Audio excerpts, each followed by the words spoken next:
All right, so in the last lecture, we solved some numericals, and today we are going to start with a very interesting topic, which is Doppler effect.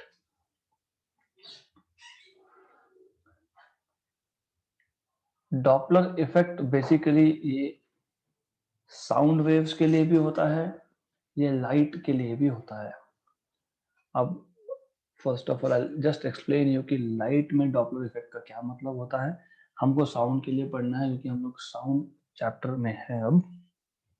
तो what happens is, for example, हमारे पास एक source of light है. Let us से this is source of light S which is emitting light of green colour. Let us से यहाँ पे observer है. Observer is looking at the light. Source और observer दोनों अगर रेस्ट पे है तो जो भी वेवलेंथ सोर्स इमिट करेगा lambda, that wavelength will be seen by the observer. Normally आप बोल सकते हो कि जो भी वेवलेंथ इमिट करेगा या तो जो भी फ्रीक्वेंसी इमिट करेगा. आपको पता है कि frequency nu is c by lambda where c is speed of light. ये फॉर्मूला सिर्फ लाइट के लिए मतलब इलेक्ट्रोमैग्नेटिक रेडिएशन के लिए एप्लीकेबल होता है. Good. But what happens if there is relative motion between source and the observer, मतलब source and observer if they are moving relative to each other. अगर source observer से दूर जा रहा है तो उस केस में क्या होगा, जो वेवलेंथ हम नोटिस करेंगे दैट वेवलेंथ मतलब जो ऑब्जर्वर नोटिस करेगा that wavelength will be greater. इसको मैं बोलूंगा एपरेंट वेवलेंथ. तो जो वेवलेंथ हम लोग ऑब्जर्व कर रहे हैं इसको एपरेंट वेवलेंथ बोल रहे हैं हम लोग. So apparent wavelength is greater than actual wavelength. तो जो वेवलेंथ इमिट हो रहा है हमको वो नहीं दिख रहा है. Why? Because there is relative motion between source and the observer, and if the source is going away from observer, हम ऐसा भी बोल सकते थे कि the observer is going away from source. बात यही है. या फिर दोनों एक दूसरे से दूर जा रहे हैं. करेक्ट. तो क्या हुआ इस केस में, जो वेवलेंथ ग्रीन कलर का जो लाइट इमिट हो रहा था वो अब हमें शिफ्टेड दिख रहा है. मतलब for example if green colour corresponds to 5000 angstrom wavelength, 1 angstrom is 10 power minus 10 metre, मतलब 5 into 10 power minus 7 meter. This wavelength is now seen to be around greater than 5000 होगा for sure. तो it depends on कितनी speed से source move हो रहा है, what is the velocity of source, उस पर डिपेंड करेगा. तो you will be getting this as greater than 5000 angstrom. और आपको पता है 7000 एंगस्ट्रॉम वेवलेंथ मतलब रेड कलर होता है. तो इसलिए हम इसको बोलते हैं रेड शिफ्ट, क्योंकि wavelength is shifted towards raider end of the spectrum. Correct. Similarly अगर सोर्स ऑब्जर्वर के पास जा रहा होता तो जो वेवलेंथ हम मतलब जो ऑब्जर्वर नोटिस करेगा that wavelength is less than 5000. और आपको पता है ब्लू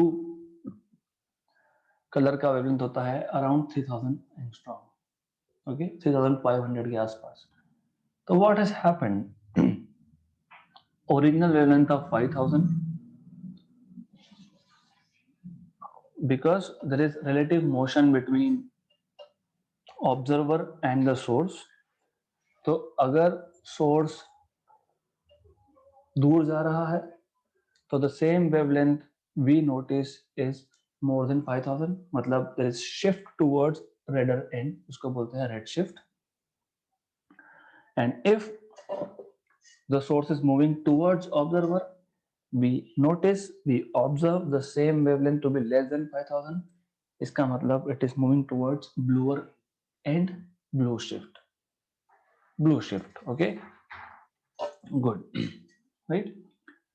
तो सेम इफेक्ट हम लोग साउंड में भी ऑब्जर्व करते हैं. सिर्फ वहां पे ऐसा है कि intensity of sound you will listen is greater than or less than the real emitted intensity. Example, आप रेलवे स्टेशन पे खड़े हो, ट्रेन इज अप्रोचिंग यू, इसको बोलते हैं रिलेटिव अप्रोच. रिलेटिव अप्रोच क्यों बोल रहा हूं? या तो ट्रेन आपके पास आ रहा है, मतलब सोर्स आपके पास आ रहा है, या आप सोर्स के पास जा रहे हो. That is called as relative approach. Good. ऐसा भी होता है हो सकता है that you are moving away from the source or source is moving away from you. तो सोर्स आपके पास या आपसे दूर जा रहा है, ऐसा भी हो सकता है. उसको बोलते हैं रिलेटिव रिसीड. रिसीड मतलब when something is going away from you or you are going away from something. Approach मतलब when you are going towards something or something is coming towards you. Right. तो या तो Doppler effect in sound, हमको इन sound सीखना है. तो क्या होगा, हमारे पास एक सोर्स ऑफ साउंड है और एक लिसनर है who is listening to sound waves. अगर साउंड वेव या तो source of sound is going towards listener तो उसका इंटेंसिटी ज्यादा सुनाई देता है. Real frequency emitted by source is N. Okay. और जो लिसनर सुन रहा है उसको हम बोलेंगे N A, which is apparent frequency. Good. Correct. तो एक चीज हमेशा याद रखना, और ये आपने रियल लाइफ में एक्सपीरियंस भी किया होगा, कि जब सोर्स ऑफ साउंड आपके पास आता है तो उसका इंटेंसिटी ज्यादा सुनाई देता है. For example, there is a bike which is blowing horn.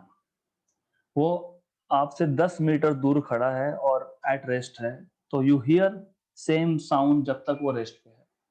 पर when it is coming towards you, वही साउंड आपको ज्यादा इंटेंस, ज्यादा लाउड सुनाई देता है. इट इज नॉट बिकॉज कि उस साउंड सोर्स ने अपना लाउडनेस बढ़ाया, it is because distance come. Right. तो जो भी मैं बता रहा हूं वो अच्छे से याद रख लेना. apparent frequency will be always greater than real frequency if there is relative approach, if the distance between source and the listener is decreasing. तो फिर अभी सोर्स लिसनर के पास जा रहा है या लिसनर सोर्स के पास आ रहा है या दोनों एक दूसरे के पास में आ रहे हैं, in all this three cases you will always notice apparent frequency greater than real or emitted frequency. इसको बोलते हैं रिलेटिव अप्रोच. गुड. अब इसका उल्टा केस भी है.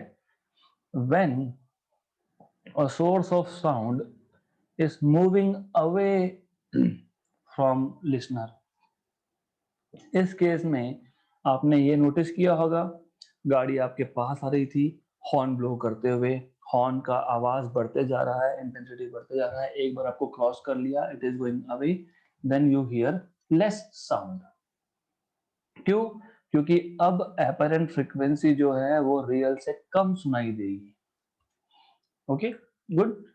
फिर वापस तीन केसेस, या तो सोर्स आपसे दूर जा रहा है, या तो आप सोर्स से दूर जा रहे हो, या दोनों एक दूसरे से दूर जा रहे हो. Right. So there are these two important cases here: relative approach and relative recede. This is relative approach when the source or the listener are approaching each other or both are approaching each other. Approach. और ये है relative recede. okay, when either source is going away or your listener is going away from the source or both are going away from each other, right? इस case में distance बढ़ेगा मतलब frequency of sound heard will be less then real frequency. यहाँ पे distance कम होगा, distance कम होने का मतलब होता है the frequency of the sound heard by the listener, which is apparent frequency, is greater than real or emitted frequency. Clear है तक? Good. So हम लोगों को क्या करना है? We want to derive equation for this.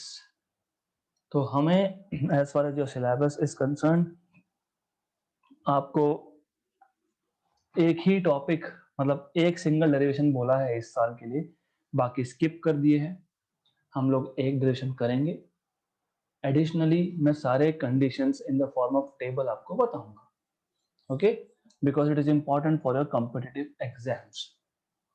तो डॉपलर इफेक्ट क्या होता है अगर ये समझाना होगा तो सिंपल लैंग्वेज में आप क्या बोलोगे? Doppler effect is the apparent change in the frequency whenever there is relative motion between source of sound and the listener. That's it. फिर दो केसेस होते हैं। When the distance between source and the listener is decreasing, apparent frequency is greater than the real frequency. If the distance between source and the listener is increasing, then apparent frequency is less than the real frequency. Good. Notes मैं provide करने वाला हूँ in the form of printed form. मतलब I will just put it here and upload in the system. Okay. So we are not going to waste our time in writing down notes. तो इसमें पहला case, I hope Doppler effect आप सबको समझा है। At the end of this lecture मैं वापस repeat करने वाला हूं। पहला case, according to your book they are telling you source moving and listener stationery.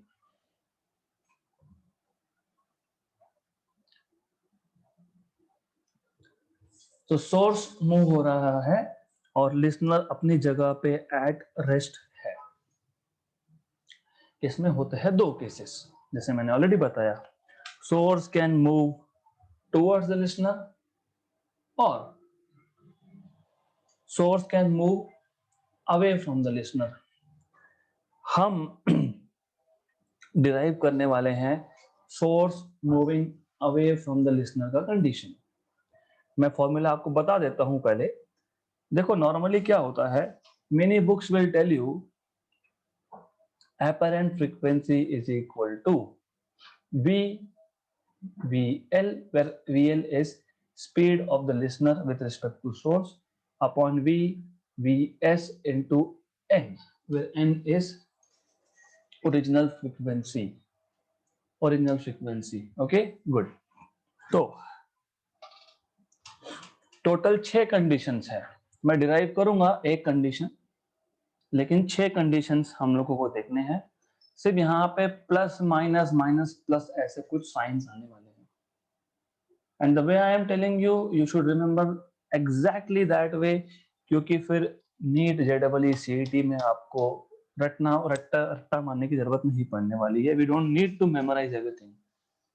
Okay, मैंने आपको क्या बताया? मैंने आपको ये बताया था कि अगर relative distance between source and listener अगर कम हो रहा है, मतलब रिलेटिव अप्रोच है, तो apparent frequency is greater than real frequency. अब पहला कंडीशन देखते हैं, source of sound is moving towards a stationary listener, मतलब velocity of listener is 0 but velocity of source is not 0। तो इस केस में ये न्यूमरेटर से गायब हो जाएगा, राइट? डिस्टेंस कम हो रहा है दोनों में, राइट? इसका मतलब एन ए बाय एन ये ग्रेटर देन 1 होना चाहिए। गुड। मतलब मैं इसको यहां लिख देता हूं, ओके, अब NA/N ग्रेटर देन 1 होना चाहिए का क्या मतलब है कि न्यूमरेटर डिनोमिनेटर से बड़ा होना चाहिए। न्यूमरेटर डिनोमिनेटर से कब बड़ा होगा, जब यहाँ पे नेगेटिव साइन होगा तब। Correct, good.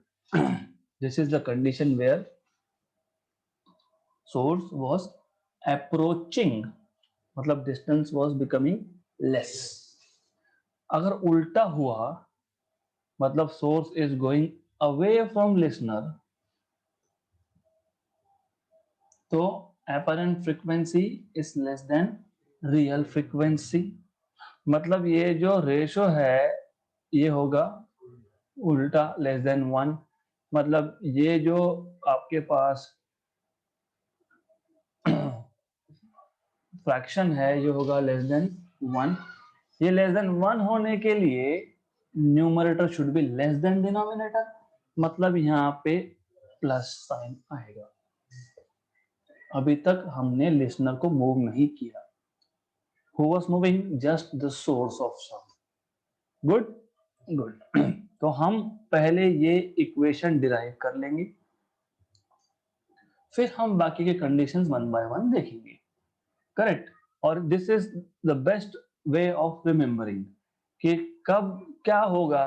सिंपल है, अगर रिलेटिव डिस्टेंस कम हो रहा है, मतलब रिलेटिव अप्रोच है, तो जो भी साउंड फ्रीक्वेंसी हम सुनेंगे वो रियल इमिटेड से ज्यादा होगा, मतलब न्यूमरेटर ग्रेटर देन डिनोमिनेटर होगा। जब भी सोर्स ऑफ साउंड या लिसनर दूर जा रहा है, रिलेटिव रिसीड है, तो जो भी इंटेंसिटी हम सुनेंगे, फ्रीक्वेंसी हम सुनेंगे, it will be less then real frequency. मतलब वो जो आपके पास न्यूमरेटर अपॉन डिनोमिनेटर था, वो ratio it will be less than 1। Good, right. तो पहला case, and as I told you, theory content मैं डायरेक्टली नोट्स बना के अपलोड करने वाला हूं। We are not going to write. It is important for this topic to understand and not to write anything. तो हम ऐसा करते हैं, हमारे पास एक लिसनर है, सबसे पहले उसको फिक्स कर देते हैं, क्योंकि according to the topic they are saying listener is stationary, तो ये लिसनर मूव नहीं होगा। Then we have a source of sound, let us say somewhere here. So we have a source of sound, let us say somewhere here. Right, अब according to your textbooks, they are saying that this source is moving away from the listener, and they are saying कि पहला crest जब source ने emit किया होगा, actually sound waves they don't have crest and trough, they are longitudinal wave, they have compressions and rarefactions। लेकिन जैसे मैंने आपको डॉपलर इफेक्ट इन लाइट समझाया था अभी, कि जब भी सोर्स आपसे दूर जाएगा लाइट का, लाइट इज ट्रांसवर्स वेव, तो क्रेस्ट टू क्रेस्ट डिस्टेंस बढ़ेगा, मतलब वेवलेंथ बढ़ेगा, मतलब फ्रीक्वेंसी कम होगा। तो साउंड वेव के लिए it is better to explain this by assuming crest and trough. In reality sound waves have compression and rarefaction. It is just for the sake of understanding, से समझने के लिए उन्होंने बोला है कि साउंड का सोर्स क्रेस्ट इमिट कर रहा है, but it is emitting compression. Good enough, good.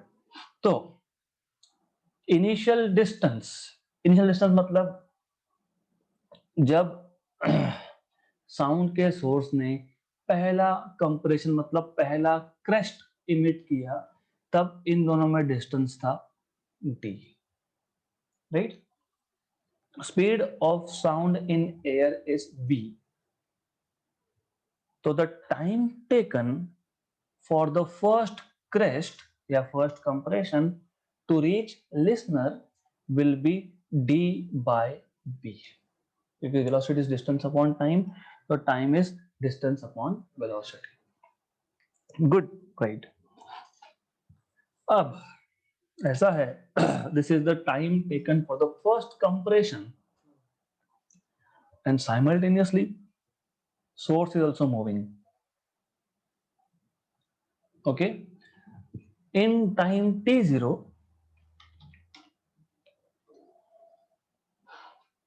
in time t0, ये t0 क्या है? ये टाइम पीरियड है. What is the meaning of time period? What do we mean by time period? Is time period is the time taken to complete one cycle, right? मतलब पहले compression emit हुआ होगा, फिर rare fraction, फिर वापस से compression. तो time between compression and compression is time period. Clear? तो एक साइकिल कंप्लीट हो गया. गुड. तो t0 इज टाइम पीरियड. इस टाइम पीरियड t0 में ये जो सोर्स है इसने कितना डिस्टेंस कवर किया? तो लेट अस से जब पहला क्रेस्ट इसने इमिट किया था तो इसका डिस्टेंस था इसका पोजीशन था s1. जब सेकेंड क्रेस्ट मतलब सेकेंड कंप्रेशन इमिट किया है तो इसका पोजीशन है s2, राइट?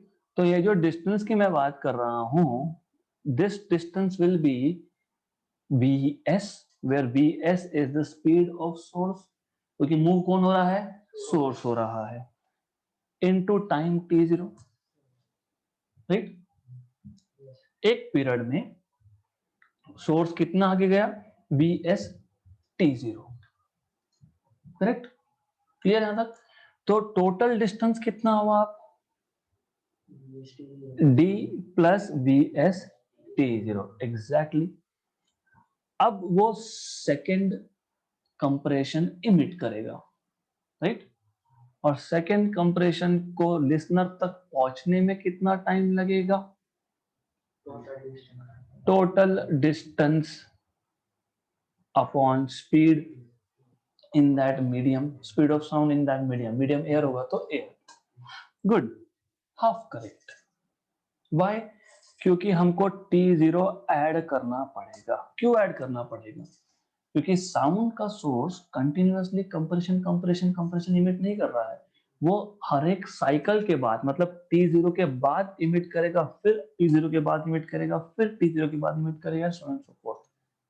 तो वो टाइम भी हमको कंसीडर करना पड़ेगा, राइट? हमेशा कंप्रेशन अगर इमिट होता तो ये पहला टर्म नहीं आता, क्योंकि कंप्रेशन मतलब क्रेस्ट इमिट करना भी उसका भी टाइम देखना पड़ेगा after each period.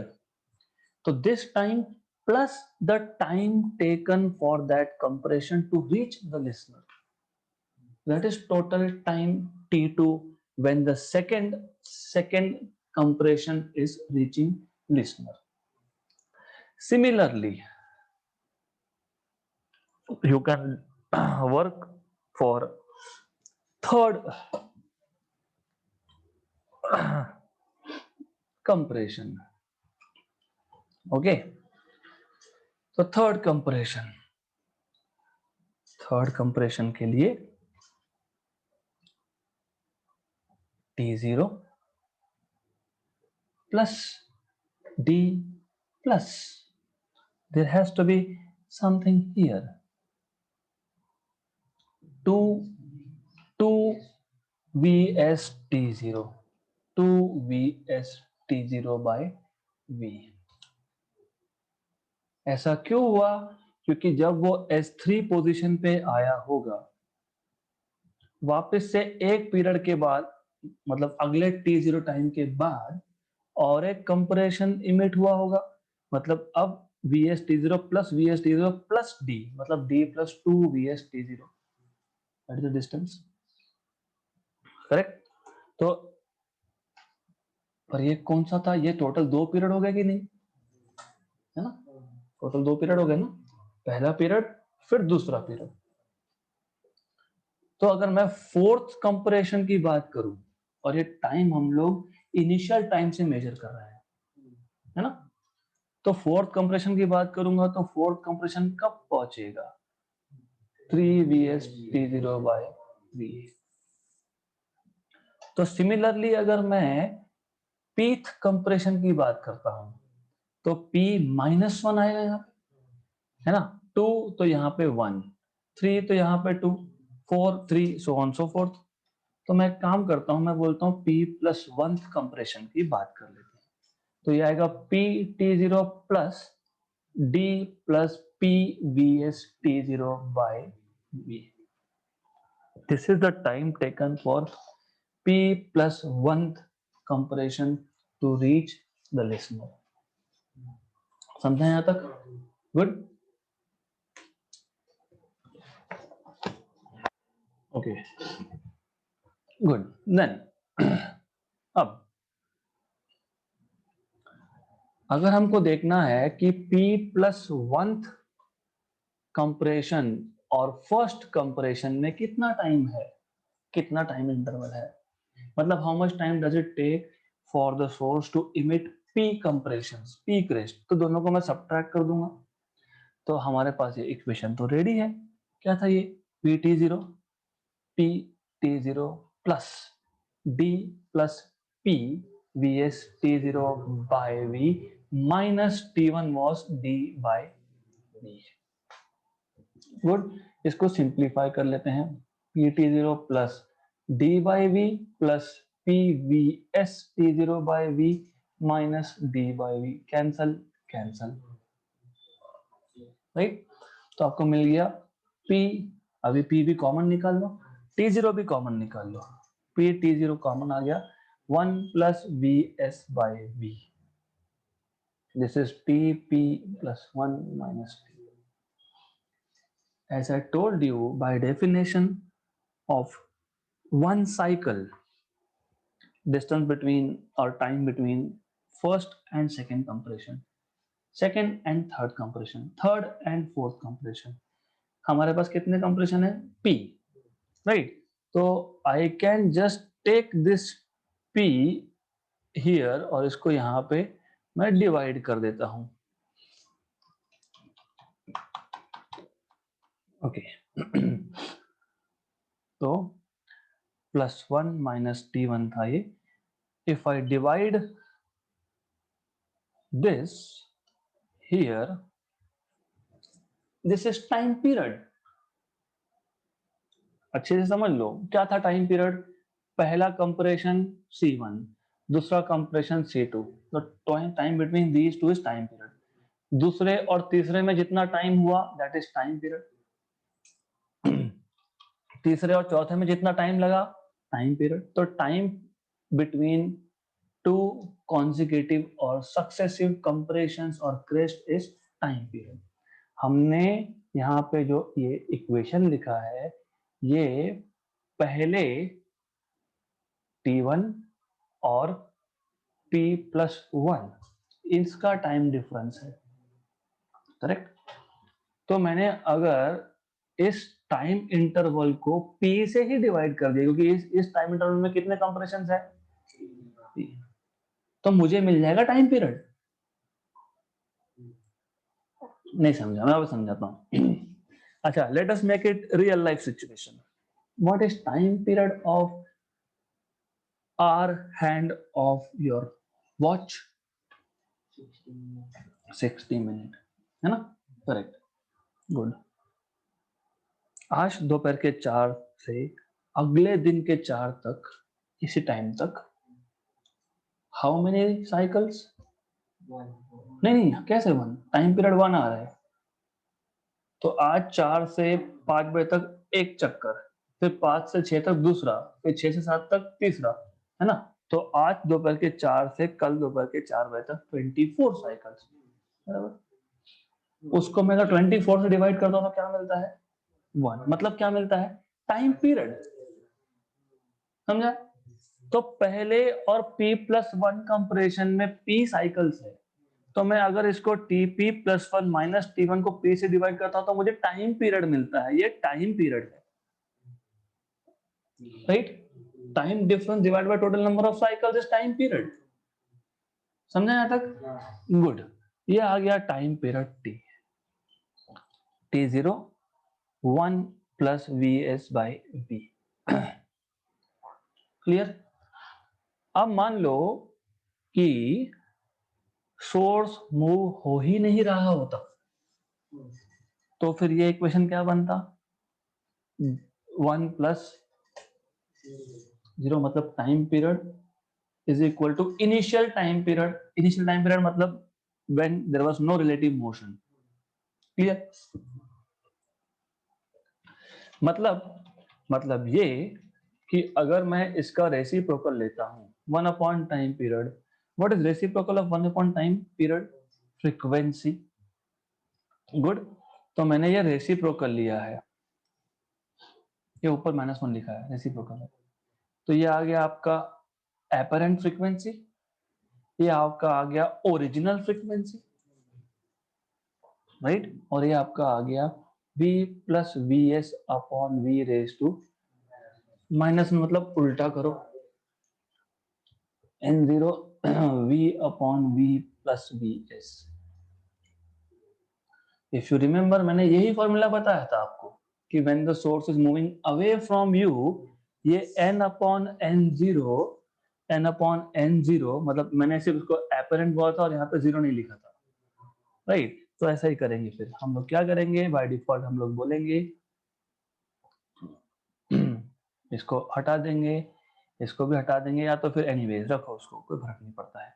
n by n0 is v by v plus vs.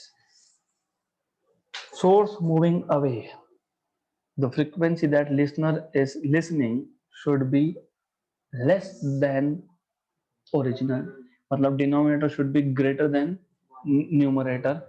तो ये डिनोमिनेटर जो है this is greater then numerator. So we have successfully derived this equation, right? Good. तो मैं अभी वापस से रिपीट करने वाला हूँ ये सब, because this is important and easy.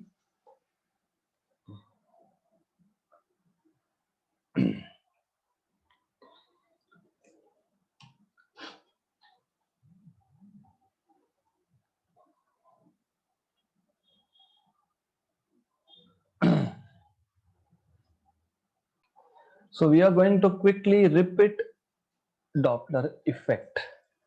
मैं पहले आपको डॉपलर इफेक्ट इन लाइट वापस रिपीट करके देना चाहता हूं, because that is something really important. क्योंकि वो समझेगा तो ये समझेगा, क्योंकि क्रेस्ट टू क्रेस्ट डिस्टेंस बढ़ेगा या कम होगा वो डॉपलर इफेक्ट इन लाइट मतलब ट्रांसवर्स रे से समझता है. ऐसा है कि हमारे पास एक सोर्स ऑफ लाइट था which was at rest and there is an observer looking at the light. तो अगर 5000 एंगस्ट्रॉम का लाइट इमिट हो रहा है, मतलब क्रेस्ट टू क्रेस्ट डिस्टेंस मतलब wavelength lambda is 5000 angstrom. Source भी रेस्ट पे है, ऑब्जर्वर भी रेस्ट पे है, तो जो लाइट मतलब जो वेवलेंथ सोर्स इमिट करेगा वही ऑब्जर्वर ऑब्जर्व भी करेगा. मतलब एपरेंट वेवलेंथ या फिर lambda is equal to lambda 0, where lambda 0 is real and lambda is apparent. वही फ्रीक्वेंसी भी ऑब्जर्व करेगा, राइट. इसका मतलब जब सोर्स और ऑब्जर्वर दोनों स्टेशनरी हो, जो फ्रीक्वेंसी इमिट हो रही है वही फ्रीक्वेंसी ऑब्जर्व भी हो रही है, करेक्ट. अब होता क्या है कि if there is relative motion between source and observer, relative motion दो टाइप की, एक रिलेटिव अप्रोच. मैं रिलेटिव अप्रोच क्यों बोल रहा हूँ, क्योंकि या तो सोर्स ऑब्जर्वर की तरफ जाएगा या ऑब्जर्वर सोर्स की तरफ आएगा, या दोनों एक दूसरे की तरफ आएंगी. Relative approach. एक है रिलेटिव रिसीड. रिसीड मतलब या तो सोर्स ऑब्जर्वर से दूर जा रहा है या ऑब्जर्वर सोर्स से दूर जा रहा है, या दोनों एक दूसरे से दूर जा रहे हैं, that is relative recede. And just to add little bit to your information, universe is expanding ऐसा हम इसीलिए बोलते हैं because when we look at source, जैसे कि एक स्टार है, तो जो वो लाइट इमिट करना चाहिए था, जितना वेवलेंथ इमिट करना चाहिए था, फॉर एग्जांपल 5000 इमिट करना चाहिए था, हमको 7000 दिखता है. मतलब wavelength that we see, apparent wavelength that we see is greater than what it should be emitting, मतलब that is going away from us. इसका मतलब यूनिवर्स एक्सपांड हो रहा है, मतलब stars they are going away, right. In reality galaxies they go away, तो हम उसमें नहीं जाएंगे. तो आइडिया इज दिस कि जब भी एक source of light with velocity v s away move हो रहा है तो जो वेवलेंथ मिलना चाहिए था उससे ज्यादा मिलता है, राइट? तो here lambda is greater then lambda naught. अगर ग्रीन लाइट का 5000 एंगस्ट्रॉम था तो अब 5000 से ज्यादा मिलेगा, मतलब नियरली 6000 7000 जो भी मिलेगा ये रेड एंड की तरफ है, क्योंकि आपको पता होगा, क्या पता है आपको, कि हम जो लाइट देख सकते हैं सबसे कम हम देख सकते हैं वॉयलेट, विबग्योर, राइट? तो ब्लू मान लो ये 3500 एंगस्ट्रॉम होता है, ये रेड होता है 7000 एंगस्ट्रॉम का वेवलेंथ। तो 5000 जो है अगर उसका 6000 भी हो गया, मतलब वो ग्रीन जो था वो वेवलेंथ कहाँ शिफ्ट हुआ? टुवर्ड्स रेड कलर, इसलिए क्या बोलते हैं? Red shift, because the wavelength is shifting towards the raider end of the spectrum, इसलिए बोलते हैं रेड शिफ्ट। अगर उल्टा होता मतलब ये कि सोर्स जो है इट इज गोइंग टुवर्ड्स, तो wavelength will be, apparent wavelength will be less than the real wavelength। इसका मतलब ये जो लाइन है ये शिफ्ट हो रहा है टुवर्ड्स ब्लू, इसलिए इसको बोलते हैं ब्लू शिफ्ट। मतलब ओवरऑल जब भी रिलेटिव मोशन है between source and the observer, we never see the real wavelength emitted, हमको कुछ और ही वैल्यू मिलता है, उसको बोलते हैं apparent, because it appears to us, इसलिए एपरेंट। गुड। अब यही आइडिया हम साउंड में भी अप्लाई कर सकते हैं। तो जब साउंड हमारे पास आ रहा है तो मतलब रिलेटिव अप्रोच है, या वो हमारे पास आ रहा है या हम उसके पास जा रहे हैं, दोनों, राइट? तो इन दैट केस हम लोगों को जो फ्रीक्वेंसी सुनाई देता है वो रियल फ्रीक्वेंसी से ज्यादा होता है, करेक्ट? जब रिलेटिव रिसीड है, either listener is going away from source or source is going away from listener or both are going away from each other, whatever sound frequency we hear is less than the real frequency, मतलब apparent is less than emitted या फिर real। Good। हमको यहाँ पे जो derivation देखना है, in this case listener is always fixed, listener is not moving। Good। हमारे पास एक सोर्स ऑफ साउंड है that is moving away। तो जब इनिशियली वो डी डिस्टेंस पे था फ्रॉम द लिसनर, उसने मतलब उसका पोजीशन था S1, उसने पहला कंप्रेशन या फिर पहला क्रेस्ट इमिट किया, राइट? पहला, फर्स्ट, मतलब एट टी इक्वल टू 0, क्योंकि मैंने मेजर तब से करना चालू किया, इसका मतलब ये नहीं कि पहले नहीं कर रहा होगा, आई स्टार्टेड मेजरिंग नाउ, है ना? the time taken for this compression, ये compression है, to reach the ear of listener is d by v, distance upon velocity, where v is velocity of sound in the given medium which is air। good। अब since it is moving away, कौन move away हो रहा है? Source.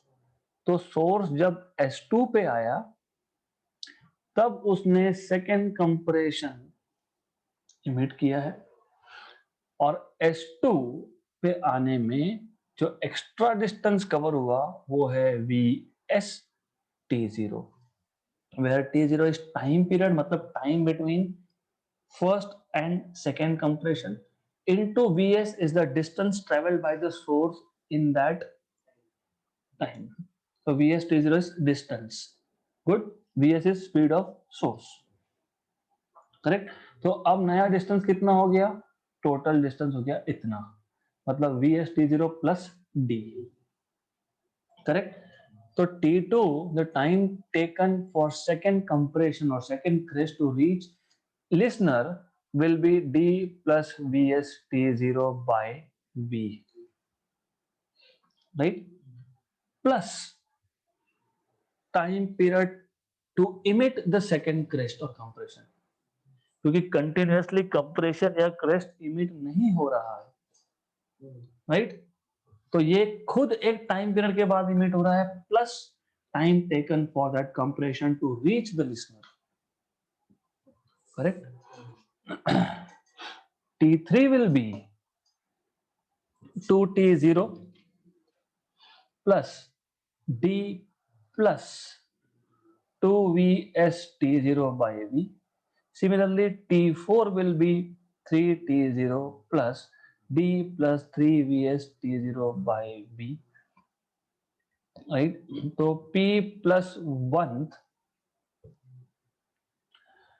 compression will be time for P plus 1 compression to reach the listener will be P T0 P T0 plus D plus PVS T0 by V. अब मैं P plus 1 और पहले compression को कितना time लगा लिसनर तक पहुंचने के लिए, अगर ये टाइम इंटरवल दिखता हूं, मतलब मैं सब्ट्रैक्ट कर रहा हूं, right? So if I subtract, तो I will be having PT0 plus D by V, क्योंकि मैं इसको यहीं पे स्प्लिट कर रहा हूँ, okay, just to save time I am splitting it up, plus PVS T0 by V minus D by V, ये और ये कैंसल हो गया, then this is TP plus 1 minus T1 equal to P T0 I can take out common, 1 plus VS by V बचेगा, फिर TP plus 1 minus T1 by P is equal to T0, 1 plus VS by VS आएगा, good good. But this is time period. मैंने अभी अभी आपको example से समझाया कि टाइम पीरियड कैसा आता है, करेक्ट?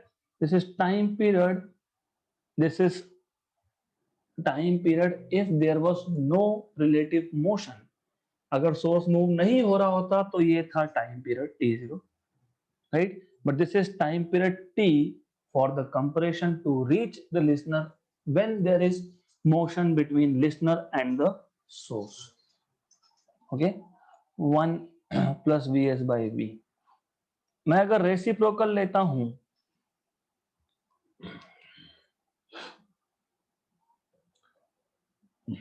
पहले मैंने इसको ऊपर लिख के -1 किया था, एक ही बात है, डजंट मैटर. तो 1 by n is the apparent frequency that a listener will be listening. 1 by T0 is the real frequency being emitted upon V plus VS, है ना, राइट? अपॉन V, तो ये भी ऊपर जाएगा, ये भी ऊपर जाएगा. तो what I will do is, मैं इसको सिर्फ ऐसा लिखूंगा,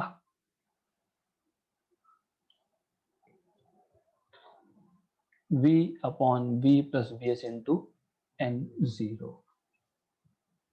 So as I told you that apparent frequency upon emitted frequency will be less than 1.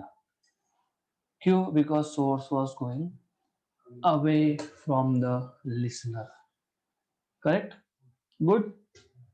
अब ये हो गया आपका एक केस खत्म, right? In the next case, what we can do is, अब ऐसा कर सकते हैं कि हम लोग सोर्स को रेस्ट पे रख देंगे, लिसनर को हम अब मूव करवाएंगे.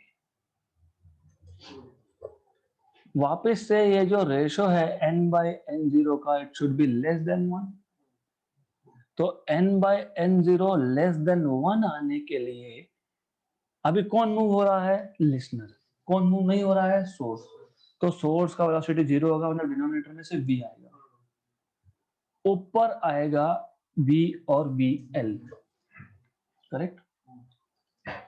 कौन मूव हो रहा है? लिसनर। अवे जा रहा है ना, अवे जा रहा है, तो numerator should be less than denominator. तो न्यूमरेटर छोटा होने के लिए ऊपर एक माइनस साइन चाहिए। तो this is the case of listener moving away from a stationary source.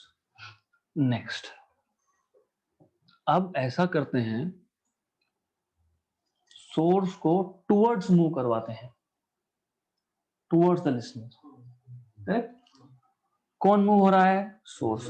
मतलब ऊपर VL 0 आएगा, नीचे V और VS आएगा, but source is going towards apparent, ये रिलेटिव अप्रोच है, डिस्टेंस कम हो रहा है, मतलब ये रेशियो ग्रेटर देन 1 आएगा। रेशियो ग्रेटर देन 1 आने के लिए denominator should be less then numerator, मतलब यहाँ पे ये माइनस, प्लस करोगे, देखो ऊपर ऐसा मान लो, ऊपर ये 1 है, V इज 1, नीचे ये 1 है और ये हाफ, ऐसा मान लो।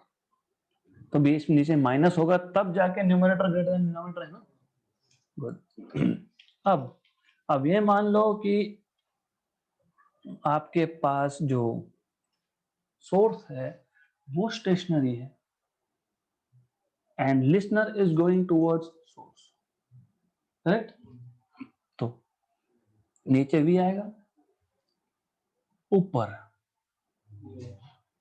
लिसनर गोइंग टुवर्ड्स, टुवर्ड्स मतलब डिस्टेंस कम होना मतलब रेशियो ग्रेटर देन 1 होना, रेशियो ग्रेटर देन होना मतलब numerator greater than denominator, plus आएगा, करेक्ट? गुड। अब सोर्स और लिसनर दोनों ही एक दूसरे के पास जा रहे हैं, मतलब ऊपर भी VL, नीचे भी V और VS,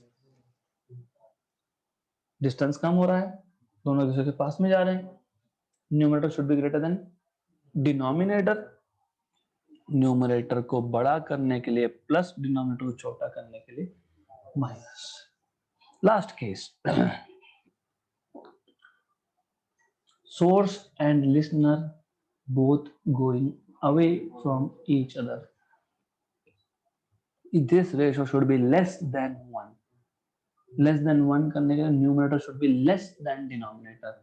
तो दोनों मूव हो रहे हैं, तो basic structure, skeleton of the formula same है। Numerator should be less, less ना, पक्का? हाँ, तो माइनस और प्लस। हो गया सॉल्व पूरा table, 11th plus 12th plus JEE plus NEET plus CET खत्म, राइट? कोई रट्टाफिकेशन के पीछे जाना नहीं है। You need to just understand that basic skeleton of the formula, basic structure of the formula happens to be this.